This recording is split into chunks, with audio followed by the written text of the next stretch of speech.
You mentioned to me offline that Ethereum is going to be the coin with the next big run. Tell us about that.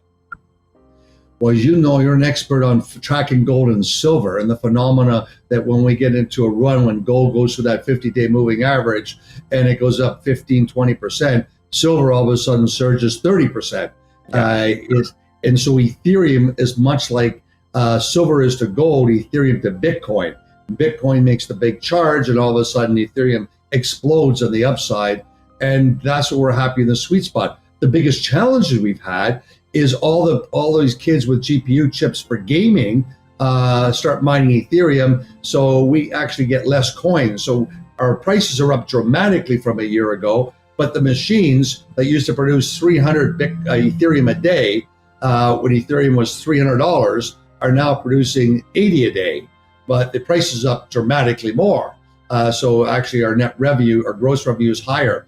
But I think it's because all these gamers, so think of this, the gamers are in crypto all over the world, and gaming as a whole is a $600 billion business. A limited supply, that is the difference between Ethereum and Bitcoin. Are you not concerned that, like you said, you've got people producing Ethereum on other platforms, perhaps another miner would come in where perhaps you would ramp up supply as well yourself?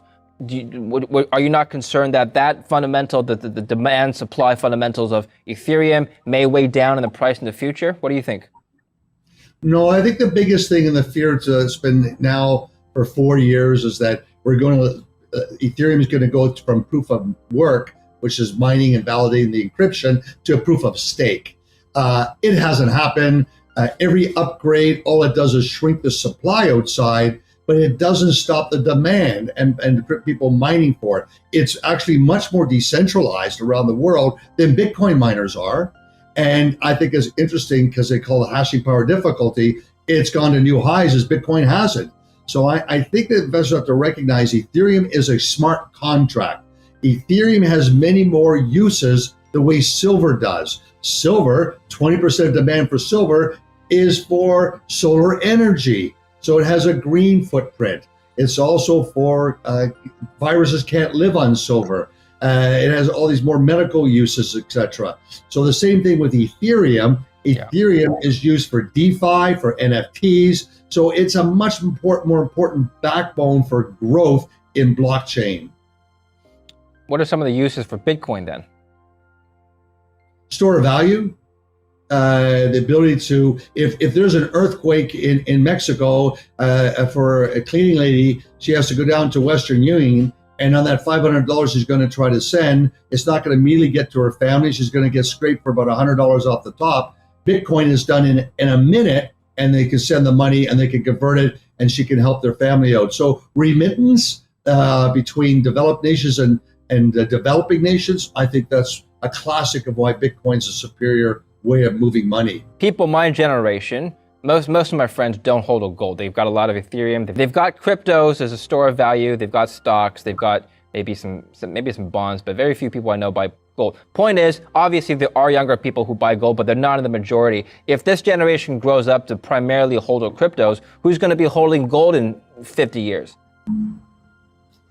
People that love beautiful gold jewelry, and that's never going to go away because you can wear your jewelry.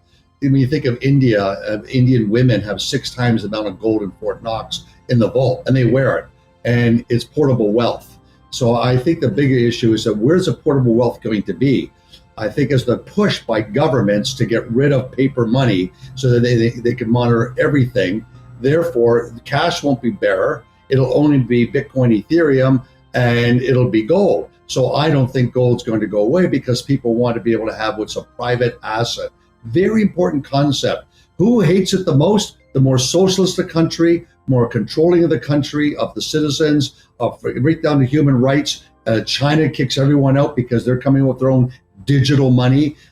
You can see this evolving, but crypto is too big. It's just a global phenomena. When I wear a shirt like this, David, I get people telling me all about Ethereum and Bitcoin. I wear gold and go gold, and it's like, who's he? Who cares? So it's interesting that how this ecosystem around the world is much more caught up with blockchain and crypto money. What should you be hodling? Gold, Bitcoin, Ethereum? I guess it depends on who you are, right? Can you help us out here? If I were, well, let's say if I were a millennial, I've still got some years to me before retirement. What should I be hodling versus somebody who's already entering their retirement ages? If you're an older investor or a conservative mindset, clearly gold. Gold is just a great trade, and it's lagged the markets on a relative basis for the money printing, and I think it should have a projectile potential for $3,000 in a short period here. But if you're an aggressive investor and you're younger, owning Bitcoin and owning Ethereum, or to make it simple, you can own Hive and you get both. Let's talk about Hive for a little bit more before we move on to the coins. Now, you mentioned that you have been very profitable this year. Tell me how you did that. I assume both obviously, cryptos have done nice runs, so that's contributed to your profits. What about the costs? How are you able to keep costs down? If you converted our Ethereum into Bitcoin, our cost is about $3,000 a Bitcoin if you did that conversion. So what does that mean? It means in the past 12 months, Ethereum has outperformed Bitcoin. We're the only Ethereum producers. We're the biggest hodlers. What do you think that means? If you did that conversion for all the Bitcoin fanatics, we are producing something like today, 13.5 Bitcoins a day. What we are doing is that we're upgrading our Ethereum facilities with the best NVIDIA chips, and we're expanding our Bitcoin production. We hit 1 exahash like we said we would in August. We expect another exahash of Bitcoin mining by Christmas, and then another one by March. So I think that the combination of why we're the most profitable is because we mine Ethereum and Bitcoin. What about electricity costs? As you expand your operations, would you not expect fixed costs to go up? Tell us about that side of the operations. Absolutely. You see that pressure point, unless you're building your own facility like we're doing in New Brunswick, that's 30 megawatts going to 50 megawatts to 70 megawatts, and we're expanding Bowden by another 10 megawatts. We've been invited into a sort of consortium to do 200 megawatts. But for us, it's more difficult, David, because we've really stayed focused on being the only green, clean miner. So we only, at this stage, use geothermal and hydroelectricity. We haven't used solar. We haven't used wind, but we've used in cool jurisdictions like Sweden and Iceland and Canada. Why is it important for you to operate in a jurisdiction where renewable energy is abundant? I'm just thinking, wouldn't it be more mobile or perhaps even cheaper to operate anywhere else where you're just using regular petroleum or electricity from other fossil fuel sources? No, I don't think so. And you can get great contracts and stable energy in Sweden. In fact, we use the hedging market and we locked in 2 cents costs. That's the lowest in the world. Of all the crypto mining companies, there's no one there can say they got 2 cent electricity that's green in particular.